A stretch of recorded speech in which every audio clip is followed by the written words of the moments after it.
Hai semuanya, gimana kabar kalian? Semoga selalu dalam keadaan baik. Jadi welcome back teman-teman di Andi Kristen Channel, dan ini adalah segmen analisa kripto, segmen di mana kita akan mengulas untuk koin-koin yang udah teman-teman request di kolom komentar channel YouTube ini. Jadi thank you banget udah banyak requestan yang masuk. Hari ini kita akan bahas untuk Delicium sesuai dengan requestan dari Bang Boxer Chania. Satu lagi kita akan bahas untuk PDA ya, atau Play the Apps. Banyak juga teman-teman di kolom komen yang minta dibahas untuk PDA. Oke, kita akan bahas hari ini dua koin ini. Teman-teman, pertama kita akan bahas dulu dari Delicium atau AGI. Jadi hari ini diperdagangkan di kisaran level Rp5.271, di mana AGI kemarin sempat ngepam ya teman-teman, puncaknya di 12 Maret 2024 karena beberapa sentimen yang positif. Project ini pertama kali listing itu di tahun 2023 bulan April lalu. Dan kalau kita perhatikan untuk saat ini ya, project ini tengah mengadakan beberapa kerjasama yang cukup bagus. Seperti contohnya ini, dia ikut di konferensi NVIDIA GTC 2024, teman-teman. Ini dihadiri oleh Delicium sendiri dan juga beberapa perusahaan gaming lain ya, yang eksklusif di acara offline di San Jose, California. Dan ini merupakan salah satu integrasi yang sebenarnya menarik teman-teman. NVIDIA itu project dari perusahaan software sekaligus hardware juga ya, yang berhubungan banget sama yang namanya grafis, kemudian juga AI. Teman-teman itu lagi banyak melakukan kerjasama. Kalau teman-teman udah lama di market kripto, pasti tahu beberapa project-project kripto yang udah kerjasama dengan NVIDIA ya. Kayak contohnya ada ya ada Render teman-teman, dan juga beberapa project yang lain.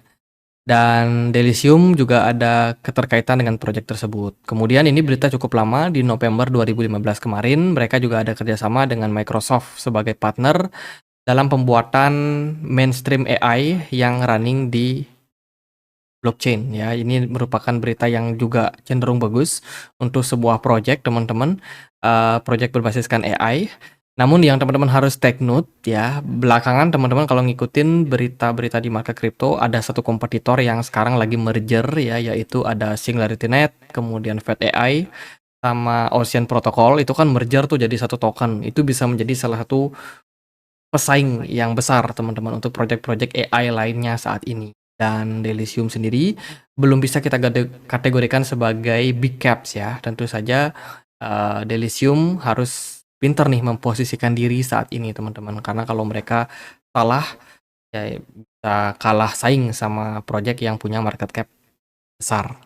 Jadi kalau kita perhatikan, Delicium merupakan sebuah project AI yang menurut saya juga bisa menjadi alternatif bagi teman-teman yang pengen mencari project-project yang belum terlalu besar market cap-nya sehingga memungkinkan pertumbuhan dari kenaikan harga yang cukup tinggi. Itu dari Delicium.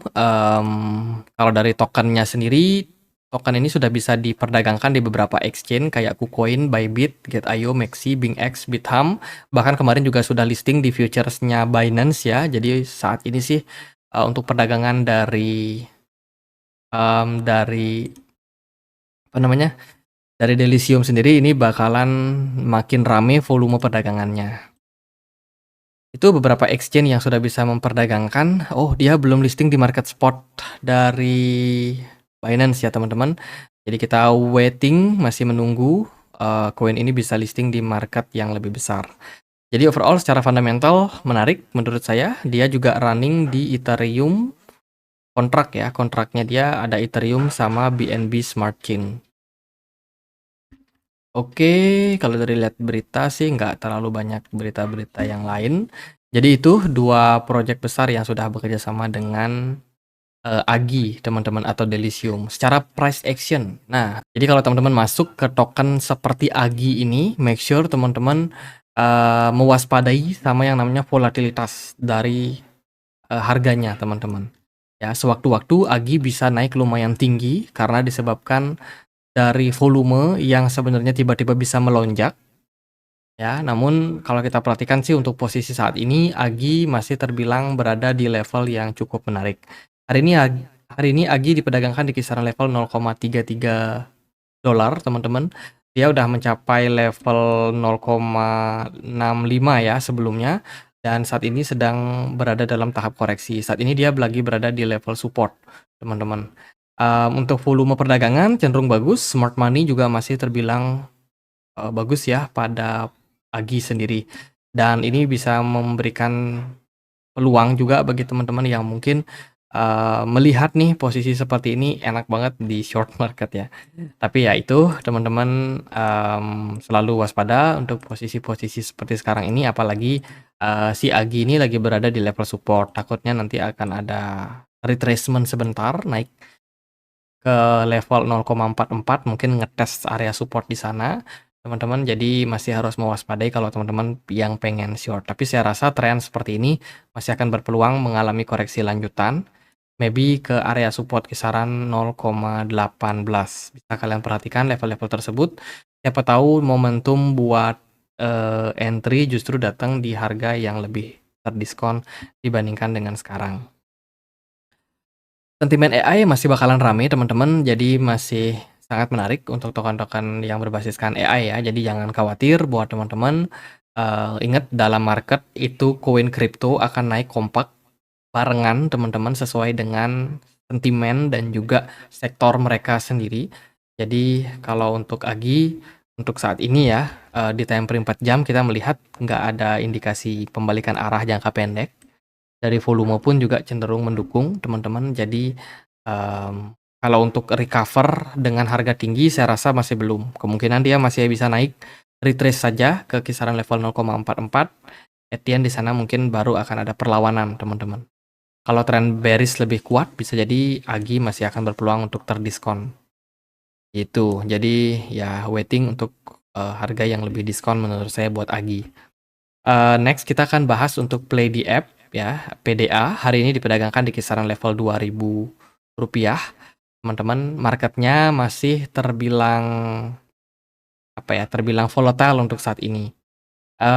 PDA sendiri bisa dibilang merupakan sebuah project berbasiskan NFT dan juga ada kait-kaitannya sama game, teman-teman. Jadi komunitas dari PDA sendiri ini tentunya merupakan komunitas orang-orang yang memang suka game dan juga perdagangan NFT. Ini platform resminya Play the App SDK ya, di mana mereka ada beberapa news yang sebenarnya menurut saya ada mix teman-teman, ada yang bagus, ada yang jelek. Oke, kita akan langsung masuk ke newsnya ya. Yang pertama, kemarin crypto gaming platform Play the Apps itu loss sekitar 290 juta US dollar berupa token karena ada 2 kali exploit, 2 kali kena hack teman-teman. Yang mana waktu itu nama token dari Play the Apps itu namanya adalah PLA. PLA dikabarkan kehilangan token PLA senilai jutaan ya yang mendukung platform dari Play the Apps dan juga pasar NFT milik platform ini. Itu kena masalah parah banget waktu itu. Dan akhirnya tindakan setelah kasus tersebut, PLA harus diganti, migrasi token menjadi PDA. Ya, jadi ini ada perubahan token waktu itu, jadi ada migrasi token disebabkan karena yang masalah dari serangan tersebut, teman-teman. Dan itu bikin proyek ini benar-benar menerima banyak kerugian. Dari Twitter sendiri aku perhatikan juga banyak curhatan ya. Jadi banyak yang merasa kayak rugi teman-teman karena memang sempat kena insiden tersebut di bulan Februari kemarin. Tuh, kemudian lanjut Play the Apps karena dianggap tidak aman juga. Di bulan Maret kemarin dia mengalami delisting di Bithumb, teman-teman. 11 Maret ya, ini beritanya dia akan di-delisting dan tentunya akan mengurangi perdagangan dari platform ini. Itu. Kemudian berita yang bagus adalah Play the Apps itu ada launching mainnet di jaringan dari Avalanche, teman-teman. Tentunya bisa aja meningkatkan perdagangan daripada platform ini, khususnya penyerapan dari banyak DEX yang ada di jaringan Avalanche. Kalau kita perhatikan dari project PDA sendiri, supply maksimumnya nggak terlalu besar, ada di 700 juta PDA, sementara yang beredar itu sekitar 569 PDA. Teman-teman, 569 juta PDA yang berarti tinggal 19% lagi koin yang masih bisa di-create ke market. Untuk pasarnya sendiri sudah listing di Binance, kemudian Huobi Global, dan juga beberapa exchange lainnya. Nggak terlalu banyak exchange yang memperdagangkan ya, karena memang kasus insiden tersebut itu banyak menyebabkan token tersebut itu tidak dilanjutkan untuk perdagangannya. Tuh. Yaitu mayoritas likuidasi mereka masih datang dari Binance.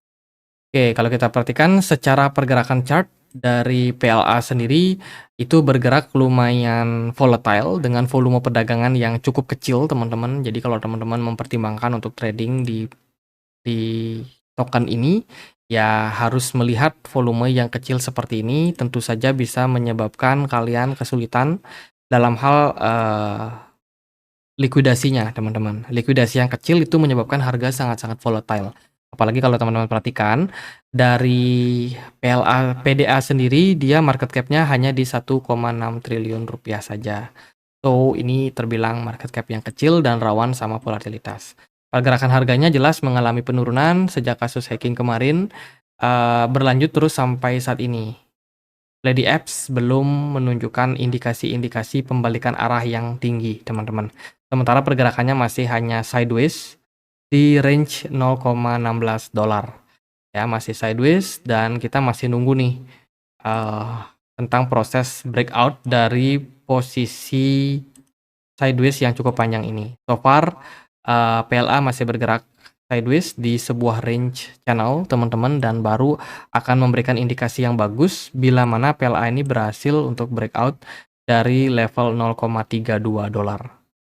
Itu jadi ya itu harus sabar kalau teman-teman punya token ini, karena token ini pernah kena kasus ya, dan menurut saya sih dari engagement di Twitter masih cukup bagus. Cuman ini masih belum bisa jadi pegangan, teman-teman, karena yaitu punya rekam jejak yang kurang begitu menarik. Itu sih dari saya buat PDA, teman-teman. Jadi buat kalian yang mungkin punya koin-koin lain buat dibahas, ya kita bisa sama-sama diskusi juga ya di kolom komentar. Silahkan tulis saja koin-koin yang menarik, teman-teman. Nanti kita akan bahas koin-koin mana yang paling banyak teman-teman request di kolom komentar channel YouTube ini. Kita juga ada komunitas diskusi di Telegram. Bagi teman-teman yang mau join, linknya ada di kolom deskripsi video ini. Jadi gitu aja, akhir kata saya Andre. Makasih.